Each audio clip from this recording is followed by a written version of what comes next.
In the heart of Tyrol, Austria, is the world-famous Timmelsjoch high alpine road. At the end of the 67-kilometer-long Utzal Valley sits the Gurgle toll station. Surrounded by stunning 3,000-meter peaks, bikers can drive along one of the most beautiful roads in the Alps from Austria to Italy. Besides the spectacular scenery, you will be greeted by thrilling bends. The north ramp with 11 bends and up to 12% gradients doesn't only carry bikes from all over the world up to the near 2,500 meters summit. In winter, skiers rule over the closed Timmelsjoch, but even then, a visit is well worthwhile for bikers.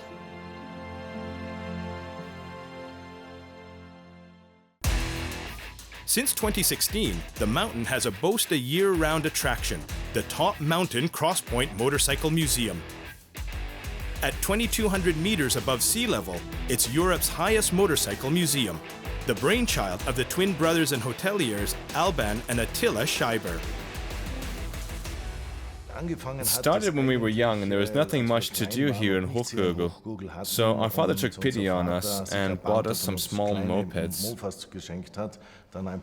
Then a few trial bikes, and by the age of 18, we wanted to drive more powerful bikes, and we basically never sold any of those bikes. Among the many treasures on the Top Mountain Museum, you'll find post-war racing bikes, such as an original NSU Sport Max. But there are older and rarer machines too, such as the Flying Merkel from Harley-Davidson's hometown of Milwaukee, which was built in 1911.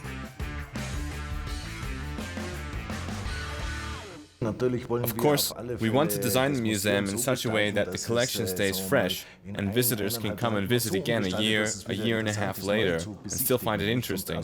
So we'll never stop collecting. But there aren't any big gaps in the collection anymore, because we have friends and acquaintances who also lend us motorbikes from time to time. So the museum already boasts the most special bikes in the world. More than 25,000 visitors flock to the museum each year. They're treated to 230 vintage and classic models from over 70 manufacturers. Visitors also include stars from the motorcycle and motorsport scene. It really blew me away. I've never seen anything like it. You probably need a week just to see everything here. I don't think there's anything else in motorsports field in Europe that matches this level of this museum. In terms of the quality and quantity of the vehicles here, it's absolutely amazing. The older motorcycles evoke this indescribable feeling, because when they were built many years ago, they didn't have the technology we have available today. So the handmade artistry really comes through. They were built with passion and love.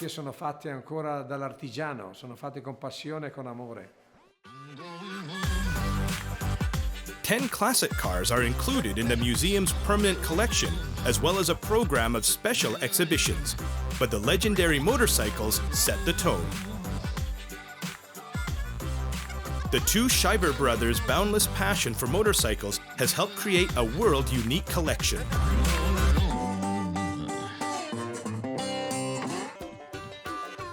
We have over 230 vehicles brought together as far back as 1896 to the present day. We have bikes from around the world, all the biggest manufacturers, Harleys from the 1910s, 20s, 30s, 40s, 50s, 60s, and up to the present days, likewise for BMW. They've always been the main brands along with the ones like Triumph, and they were still around today. Attila Scheiber likes to lead tours of the 3,000 square foot museum. His enthusiasm always shines through. Vincent, madness. The Black Shadow. You won't find a single Black Shadow in the world that's not in original condition. But it's definitely the best preserved, and nothing's been done since 1949. So it's an iconic vehicle, and it's fast too. Just like the Zenith here, it's so precious, a thing of beauty, just looking at the cut of the bike. And that's the best thing about the way they built motorcycles back then. And if you often get a Jap engine in these old bikes, then in Zani, they supplied a lot of engines to manufacturers, very reliable, powerful. Brought Superior had Jap engines, for example.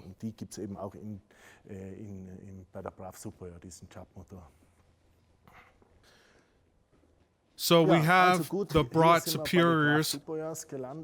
We have 4 main models, but they are very rare. A water-cooled 4-cylinder engine from the 1930s. There's not much more to say about it. This one is the SS100, has a matchless engine. Its name comes from the guaranteed 100 miles an hour top speed. And in the 1930s, all other motorbikes had a hand gear shift, whereas these already moved to the front foot gear shift. So they were really ahead of their time, very powerful machines. It's a great motorbike. Even today, it's great to drive on climbs like the Timmelsjoch Pass. It's awesome. Top Mountain Crosspoint, where the world of skiing and motorcycling meet. In the museum's adjoining restaurant, the decoration is designed accordingly, with vintage skis and motorcycle parts to intrigue diners into visiting the museum. What they have here, I've never seen anything like it in the world. It's so unique. You have the world's first motorcycle and all that technology of the past, the wooden wheels. Incredible. It's amazing. I've been to a lot of museums in my time, but I've never seen anything as beautiful as this. I've never seen anything like it. If you happen upon the Motorcycle Museum by chance, you will be impressed. With extremely rare bikes such as the 1920s Megola with its 5-cylinder rotary engine mounted in the front wheel, or the bike Attila rode as a young man, the vintage dream bike, the Honda CB750-4. It's a great motorcycle, very powerful and incredibly chic. It is said that this Honda, along with Yamaha's, Kawasaki's, were the death of the English motorcycle industry. And there is some truth to that. It was in high demand, a must-have. Everyone who had one would tell you it was a great hit with the girls in every sense. We mustn't forget the French bikes. Here's a completely mint-condition Peugeot that was sitting unused for 70 years in a barn. This is the condition we received it in. It belongs in a museum, and we're very happy we secured it. It's all original, exactly as it came off the production line. This Ducati with a virtual shaft is a must-see. Moto Guzzi. This is something special. This is an early model dating from the 1920s with a 500cc engine, which is very good for the time. We take them out for a ride now and again, but it's hand operated, so you can't just fly off. It's not all about speed, it's about skill. And then over there, behind that, we have a 3-cylinder Lavandla. It's an absolute beast with 1200 cc's, and it's got a lot of power. What appealed to me about the MV Augusta is that I knew I had a perfectly restored Pullman already UC. We bought it in Turin at a trade fair, and we got it cheap. And so I wanted to buy a popular opposite of our restored version, something which had been left to rot, so you see how bad it got compared to how beautiful it can be. The museum brings the history of motorcycling to life with the technical revolutions laid bare before your eyes. For example, the once state-of-the-art Militaire from France with wooden spokes and cardan shaft. Almost all the bikes are fully functional, and we have Alban's dream bike as a child, a 4-cylinder Kawasaki. This was the first motorcycle, an original, and thank God I didn't sell it. When I was 18, I worked like a madman to be able to afford it. The dream was to get a Kawasaki Z1000, and of course the first bike you manage to buy is going to have a special place in your heart. I restored it at the time and have done a lot of work on it since then, so she rides really well.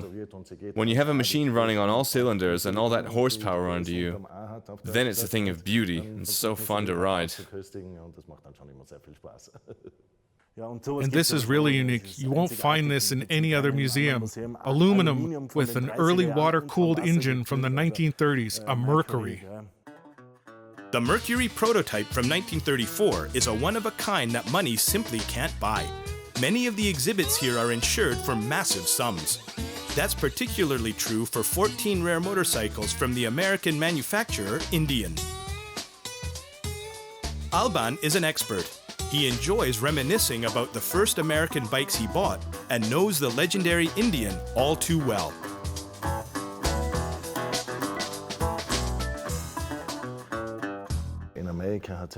There are several big American manufacturers, of which Harley-Davidson is the best known today.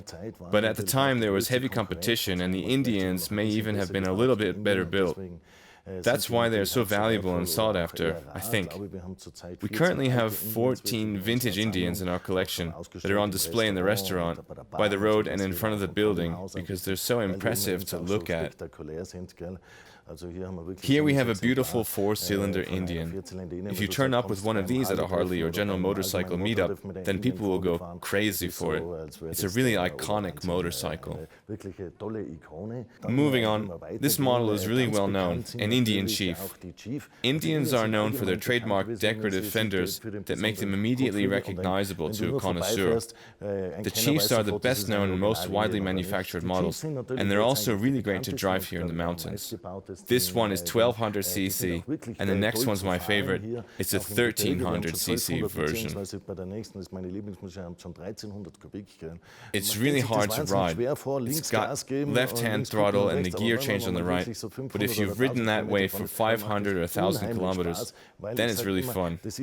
I always say that this isn't a bike you just drive casually. It's a real beast of a bike. And when you're riding through alpine passes with an Indian 4 or an Indian Chief, you're just grinning the whole time, because it's so fun.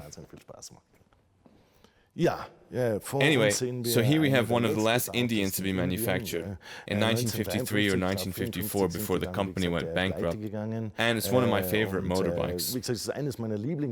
It's really powerful, and it's a real pleasure to drive an Indian Chief from the 1950s. Moving on, here we have some really special pieces, both a Harley and an Indian from World War I that we exhibited side by side for comparison. Then we have something really special, a Pope, and this is a Thor. For anyone familiar with American bikes, these are really iconic models. Amongst such a varied collection of legends of the motorcycling world, here's one not to be missed. The Munch 1200 TTS 1200, a true 1970s monster that's fitted with a car engine. And this Vincent Racer with sidecar from 1952. These and other unique exhibits form the basis of the museum's charm and success.